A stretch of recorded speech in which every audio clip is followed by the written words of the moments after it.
Shalom, tout d'abord, j'aimerais rendre gloire, hommage à Yahweh, Bahashim, Yahusha, Bahashim au Kokodash, Shalom aux élus et doux bonheur aux apôtres de Great Millstone. Salutations aux croyants et croyantes qui attendent avec impatience la venue de notre Seigneur et Sauveur, Yahusha Mashiach.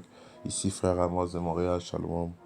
Aujourd'hui, je vais faire le point assez rapide sur le fait que le Dieu d'Israël, que son nom est Yahweh, Bahashim, qui veut dire au nom du Fils Yahushua Hamashiach, qui est le nom du Fils Yahushua Hamashiach, n'est que le Dieu d'Israël et personne d'autre. On va aller sur quelques versets qui prouvent ce point, à cause qu'il est drôle pour moi de voir l'hypocrisie. Maintenant que nous sommes rendus dans les derniers temps, les autres nations qui essaient de prendre part du salut qui est d'Israël, les autres nations qui essaient de prendre part du salut d'Israël, pourtant il est bien spécifié dans la Bible à maintes reprises que le Dieu d'Israël n'est que le Dieu pour les 12 tribus d'Israël. Les 12 tribus d'Israël qui sont les soi-disant dits négros, les soi-disant dits latinos, les soi-disant dits amérindiens, ceux qui ont fait partie de la traite négrière.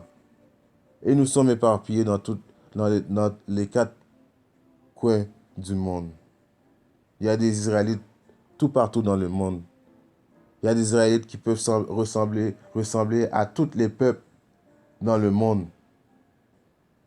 On va commencer à Deutéronome 32 et 8. Ils sont drôles, ces autres nations. Quand le Très-Haut, Yahweh, donna un héritage aux nations, car notre Père Céleste donna un héritage, il bénit toutes les autres nations.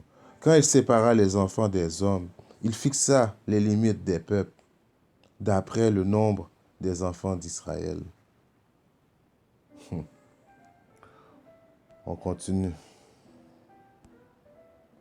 Maintenant, je vais aller dans Deutéronome 7, verset 6.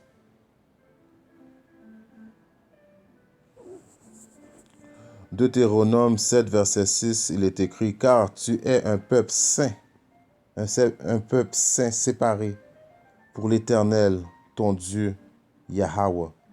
L'Éternel, ton Dieu, t'a choisi. Il nous a choisis pour que tu fusses un peuple qui lui appartient en tous les peuples qui sont sur la face de la terre. » Alors, dans ce verset-là, il est clairement spécifié que le Dieu d'Israël, qui est le créateur du ciel et de la terre, n'a qu'un peuple, et c'est le peuple d'Israël et personne d'autre. On va continuer dans Joël.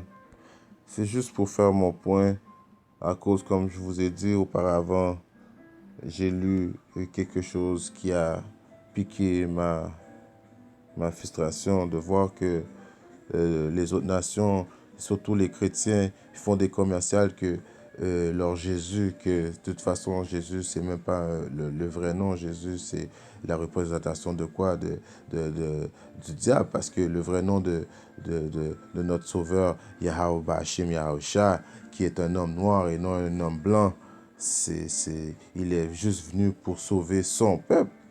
Si on va dans Joël 2 et 27, il est écrit, « Et vous saurez que je suis au milieu d'Israël, que je suis l'Éternel votre Dieu, et qu'il n'y en a point d'autre, et mon peuple ne sera plus jamais dans la confusion. » Alors ça, c'est encore une prophétie qui va se faire très bientôt, parce que très bientôt, notre Dieu, Yahweh Bashim Yahusha, va montrer à tout le monde qu'il est juste au milieu de nous, et qu'il est le Dieu, notre Dieu, et le Dieu de personne d'autre. Alors, je ne comprends pas l'hypocrisie des autres nations qui essaient d'avoir part du salut, maintenant qu'ils sentent la soupe chaude.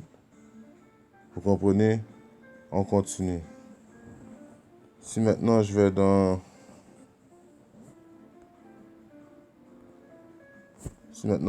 Luc 1, 68, béni soit le Seigneur, le Dieu d'Israël.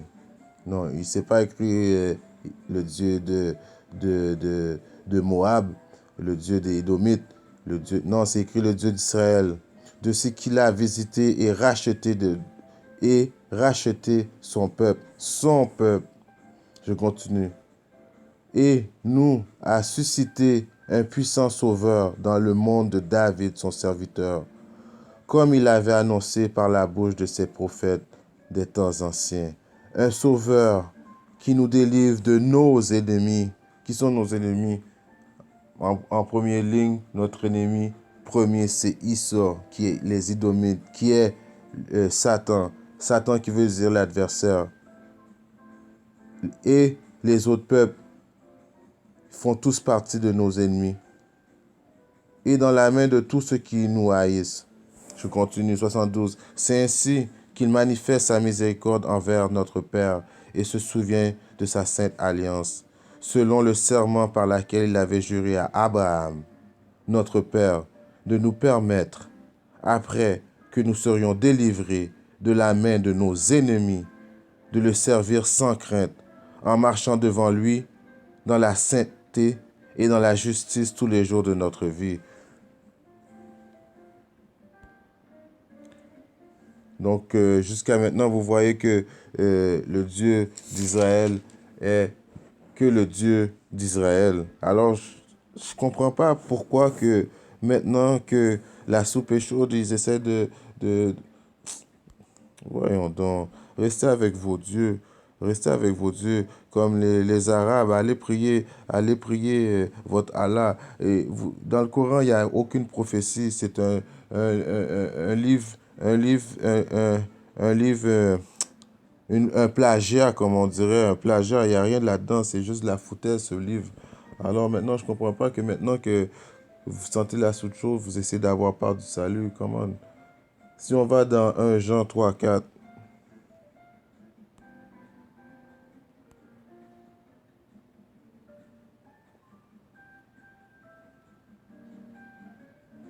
c'est écrit, quiconque pêche transgresse la loi, et le péché est la transgression de la loi. En voulant dire, c'est quoi le péché? Le péché, c'est quand tu transgresses la loi.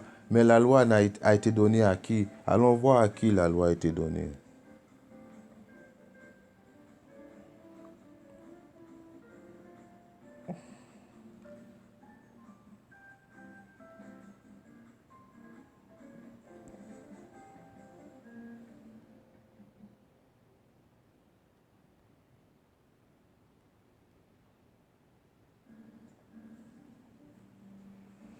Je commence à Romains 9, 1. Je dis la vérité en Hamashiach, je ne mens pas, point.